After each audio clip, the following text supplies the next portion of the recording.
Lalo pang bumagal sa 3.9% ng inflation ang antas ng pagtaas presyo ng mga produkto at serbisyo sa bansa. Sa kabila niyan, marami pa rin mamimili ang umaaray sa mahal na mga bilihin. Nasa frontline ng balitang yan si Mon Gualvez.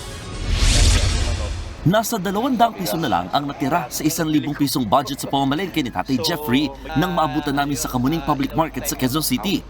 Ang napamili lamang niya, 5 kilong bigas, 10 pirasong itlog, tig isang pak ng tosino at hotdog at isang boteng mantika.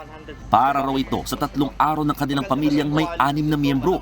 Pero dati, napapaabot na raw niya ng pang 1 linggo ang 1,000 pisong budget. Napakahirap talaga, honestly. Isipin mo yung 1,000 ko. Siyempre, kinakabahan nga ako, baka next week magiging 1,500 ito, babalik ko sa 2,000.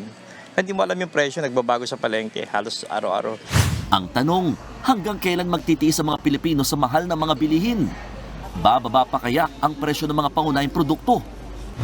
Kung inflation o yung bilis ng pagmahal ng presyo ng mga produkto at serbisyong pagbabasehan, mukhang magtutuloy-tuloy pa ang taas presyo. Ang pakonsuelo na lang ngayon, lalo daw itong bumagal sa ikatlong sunod na buwan. Base sa datos ng Philippine Statistics Authority, 3.9% na lamang yan itong December 2023 kumpara noong Nobyembre na 4.1%. Higit din sa kalahating mas mababa ito kumpara nung nakaraang taon na pumalo sa 8.1%. Pangunahing nakaambag sa mas mabagal na pagtaas ng mga presyo ang housing at utility bills gaya ng sa tubig, kuryente maging sa krudo. Bumagal na rin daw ang pagtaas ng presyo ng pagkain gaya ng karne, kape, gatas at itlog maging non-alcoholic beverages. Pero ang ending, ang mga paunahing bilihin mabigat pa rin sa bulsa. Tumataas pa rin, di ba?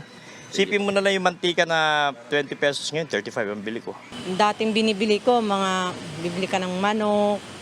Pero ngayon, di na po. Ang taas-taas, di na kaya. Kawawa yung kaming mga mahihirap. Tiyempong holiday season ng buwan ng Disyembre kung saan mataas ang konsumo o maraming bumibili. Pero paliwanag ng Philippine Statistics Authority, hindi yan sapat na batayan ng pagbilis ng inflation. Kung may ilang produktong mabagal ang pagtaas, nakitaan naman ng PSA na mabilis ang inflation sa bigas. Halos 2 piso kada kilong iminahal ng bigas mula Nobyembre hanggang noong Disyembre.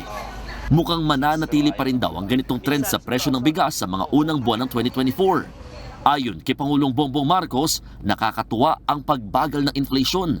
Patuloy daw ang pagsusumikap ng pamahalaan para pagandahin pa ang ekonomiya.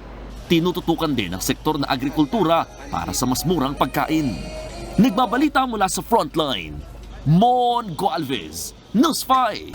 Mga kapatid, Lucy Cruz Valdez po, maging maalam at may pakialam sa mga napapanahong balita sa bansa.